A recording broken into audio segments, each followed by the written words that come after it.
Hello aspirants, जय हिंद। आज इस वीडियो में हम देखेंगे विजयनगर साम्राज्य के बारे में।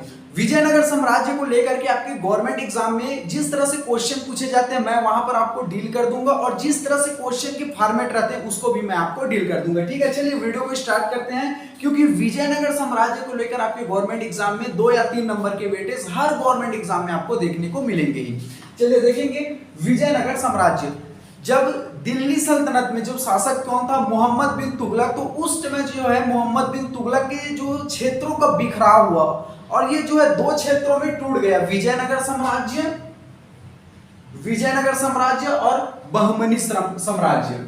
ठीक है, आपको ध्यान से समझना है। देखो गवर्नमेंट एग्जाम में किस तरह से पूछा जाएगा। जब विजयनगर साम्राज्य जो है बना तो उस समय दिल्ली सल्तनत के शासक कौन थे, तो मोहम्मद बिन तुगलक थे। ठीक है, तो मोहम्मद बिन तुगलक के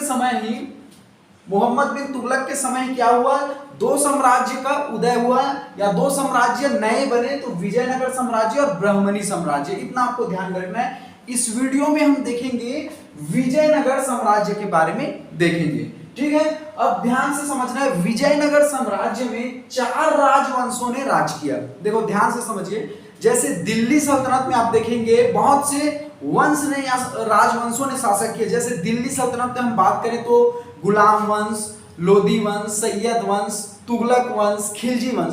ठीक उसी प्रकार से विजयनगर साम्राज्य में 4 वंशों ने राज किया। तो यहाँ पर जो 4 वंश है, जो बहमनी साम्राज्य में 4 वंशों ने राज किया, उसका पहले हम नाम देख लेते हैं, फिर एक एक करके उस वंश के शासकों को देखेंगे। मैं फिर आपको एक बार समझा दूं। जब मोहम्मद बिन तुगलक दिल्ली सल्तनत के शासक था तो 2 साम्राज्य उभर कर आए, विजयनगर साम्राज्य और बहमनी साम्राज्य। ठीक है, जैसे दिल्ली सल्तनत में बहुत से शासकों ने जो है शासन किया, जैसे लोदी वंश, सैयद वंश, गुलाम वंश, तुगलक वंश, खिलजी वंश। ठीक उसी प्रकार से ये बहमनी साम्राज्य में 4 वंशों ने जो है शासन किए। देखो कौन कौन से वंश, संगम वंश, तुलु वंश, ठीक है, तुला वंश, ये सुलु वंश है, और ये आरवीडू वंश। ये 4 वंश हो गए। बहमनी साम्राज्य में 4 वंशों ने जो है शासन किया। आपको गवर्नमेंट एग्जाम में यही पूछ दिया जाएगा कि विजयनगर साम्राज्य में कितने राजवंशों ने जो है शासन किया, तो 4 राजवंशों ने शासन किया। एक बार मैं फिर से बता दूं, संगम वंश ने शासन किया, उसके बाद जो आए सुलु वंश, उसके बाद तुला वंश, उसके बाद आरवीडू वंश। ठीक है, अब यहां पर हम देखेंगे ये संगम वंश में सबसे पहले जो 4 राजवंश में सबसे पहले हम संगम वंश को देखेंगे। ठीक है, यहां तक क्लियर हो।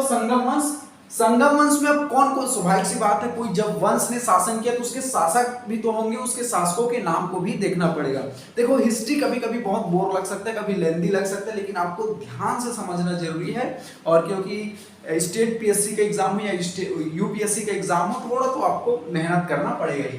तो विजयनगर साम्राज्य में 4 वंशों ने जो है शासन किया, जिसमें से हम पहले वंश के बारे में अब देखना स्टार्ट कर रहे हैं। आपके अब क्लियर हो गया। अब चलिए स्टार्ट करते हैं। पहला संगम वंश। संगम वंश के जो प्रथम शासक का क्या नाम है, हरिहर प्रथम। चलिए संगम वंश में पहला जो वंश है हरिहर प्रथम। ठीक है, आपको ध्यान में रखना है। चलिए अब हरिहर प्रथम के बारे में देखेंगे। ये प्रथम शासक था। संगम वंश का प्रथम शासक कौन था, हरिहर प्रथम। इसके पिता का नाम क्या था, संगम। हरिहर जो प्रथम शासक हुए, इसके पिता का क्या नाम है, संगम, और इसके पिता के नाम पर क्या हुआ, संगम वंश पड़ा। चलिए इसके ध्यान देखेंगे। हरिहर प्रथम के गुरु का क्या नाम था, विद्यारण्य। ये दोनों क्वेश्चन को पूछा जा चुका है गवर्नमेंट एग्जाम में। ये पूछा जा चुका है संगम वंश के प्रथम शासक का क्या नाम है, हरिहर प्रथम। हरिहर प्रथम के जो पिता का क्या नाम है, संगम, और इसके हरिहर प्रथम के जो गुरु का क्या नाम है, विद्यारण्य। आपको ध्यान में रखना है। अगला हम देखेंगे, हरिहर प्रथम के दरबार में सयान नामक विद्वान आया था। तो ये जो 3 फैक्ट्स हैं, संगम वंश के जो प्रथम शासक है हरिहर प्रथम, के पिता का नाम संगम है, इसके जो गुरु का नाम विद्यारण्य है, और इसके दरबार में सयान नामक जो है विद्वान आया हुआ था। तो ये जो 3 फैक्ट्स हैं हरिहर प्रथम को लेकर आपको ध्यान में रखना है। अगला हम देखेंगे संगम वंश के जो दूसरे शासक है बुक्का। देखो हरिहर प्रथम के भाई का क्या नाम था, बुक्का। कभी कभी ये पूछा जा सकता है कि हरिहर एवं बुक्का किस वंश से रिलेट करता है, तो संगम वंश से। ठीक है, ये क्वेश्चन आपको ध्यान में रखना है। तो बुक्का प्रथम किसका भाई था, ये हरिहर प्रथम का भाई था। चलिए हरिहर प्रथम को देखते हैं। बुक्का हरिहर प्रथम का भाई था। यही डायरेक्टली क्वेश्चन पूछे जाता है कि हरिहर एवं बुक्का दोनों में संबंध है, भाई का भतीजे का। इस तरह से हरिहर एवं बुक्का जो है किस वंश से संबंध रखते हैं, तो संगम वंश से संबंध रखते हैं। ठीक है, जो बुक्का प्रथम है, अगला जो शासक है बुक्का प्रथम, वेद मार्ग प्रतिष्ठापक की उपाधि धारण की थी। ये इसे भी गवर्नमेंट एग्जाम में बहुत बार पूछा जा चुका है। वेद मार्ग प्रतिष्ठापक की उपाधि निम्न में से किस शासक ने उपाधि धारण की थी, तो हरिहर बुक्का प्रथम ने।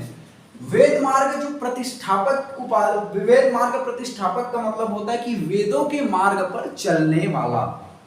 ये आपको बुक्का प्रथम को 3 समुद्रों का अधिपति कहा जाता है। इतना आपको ध्यान में रखना। देखो इनसे उतने क्वेश्चन पूछे नहीं जाते, लेकिन 2-3 नंबर के क्वेश्चन आपको पूछे जाते हैं, इसलिए ये कहीं कहीं आपको ध्यान में रखना पड़ेगा। अब अगला हम देखेंगे संगम वंश के जो अगले शासक हुए हैं, जो इंपॉर्टेंट फैक्ट्स हैं, केवल मैंने उनको सेलेक्ट किया। और हमेशा मेरी वीडियो में इंपॉर्टेंट फैक्ट्स सेलेक्ट किए जाते हैं, वरना तो हिस्ट्री पढ़ने के लिए तो आपकी जिंदगी कम पड़ जाएगी। चलिए पहला देख लिया हरिहर प्रथम, दूसरा हो गया बुक्का प्रथम, तीसरा हो गया देवराय प्रथम। अगला जो शासक कौन है, देवराय प्रथम। इसके शासन काल में यूरोपीय यात्री निकोलोंटी भारत आया था। निकोलोंटी भारत आया था। डायरेक्टली यही क्वेश्चन पूछे जाते हैं और बहुत बार पूछा भी जा चुका है कि निकोलोंटी जो है यूरोपियन जो यात्री है, जब भारत आया तो उस समय शासक कौन थे, तो आपको ध्यान में रखना है। ये कौन है, देवराय प्रथम। ठीक है, अगला हम देखेंगे इसके दरबार में प्रसिद्ध तेलुगु कवि श्रीनाथ रहता था। इसे भी गवर्नमेंट एग्जाम में पूछा जा चुका है। ठीक है, और जो जो इंपॉर्टेंट बता रहा हूं केवल उसको आपको ध्यान में रखना है। तो इसके शासनकाल में यूरोपीय यात्री निकोलोंटी भारत आया था। इसके दरबार में प्रसिद्ध तेलुगु कवि श्रीनाथ रहता था।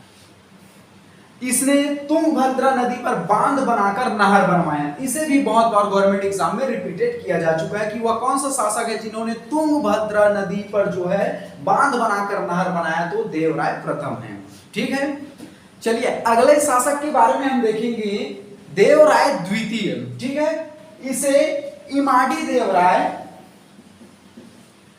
देवराय के नाम से भी जाना जाता है। बहुत बार इसे भी गवर्नमेंट एग्जाम में जो है पूछा जा चुका है कि इमाडी देवराय के नाम से किस शासक को जाना जाता है, तो देवराय द्वितीय। ठीक है, ये संगम वंश का अगला शासक है। अगला हम देखेंगे देवराय द्वितीय के दरबार में जो है ईरान का जो रहने वाला था अब्दुल रज़ाक जो है इसके दरबार में आया था। ये जो है गवर्नमेंट एग्जाम में बहुत बार पूछा जा चुका है कि अब्दुल रज़ाक जो है किसके दरबार में, किस शासक के दरबार में आया हुआ था, तो देवराय द्वितीय के दरबार में कौन आया हुआ था, अब्दुल रज़ाक। ठीक है, ये आपको नाम जो है ध्यान में रखना। बहुत बार इसे गवर्नमेंट एग्जाम में पूछा जा चुका है कि अब्दुल रज़ाक जो है किसके दरबार में आए हुए थे, तो देवराय द्वितीय के। ये नाम आपको ध्यान में रखना है, अब्दुल रज़ाक।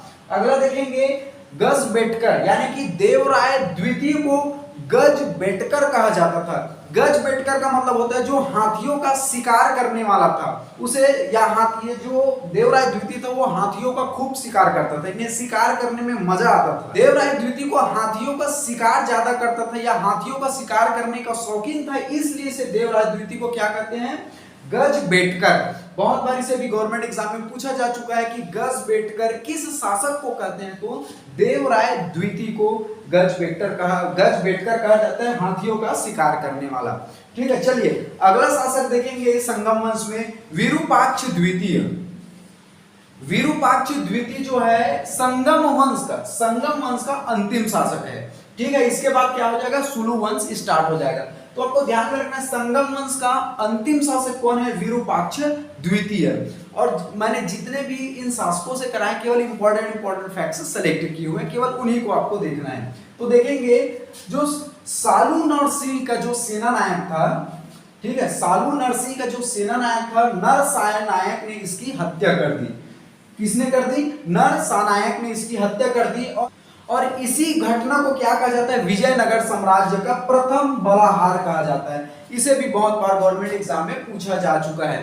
तो आपको ध्यान में ये रखना है कि संगम वंश का अंतिम शासक का क्या नाम है, विरूपाक्ष द्वितीय। और विरूपाक्ष द्वितीय को किसने मारा, ये जो अगला शासक देखेंगे है नहीं, सुलु वंश के जो सेनानायक थे नरसायनिक ने इसकी हत्या कर दी। और इसी हत्या या हत्या करने की घटना को क्या कहा जाता है? प्रथम बलाहार की घटना कहा जाता है। चलिए, इस तरह से आपकी जो संगम वंश है कंप्लीट हो जाते हैं। अगले वीडियो में इसका जो अगला वंश जो है सुलु वंश, इसके बारे में हम देखेंगे। ठीक है, चले, थैंक यू वेरी मच, जय हिंद।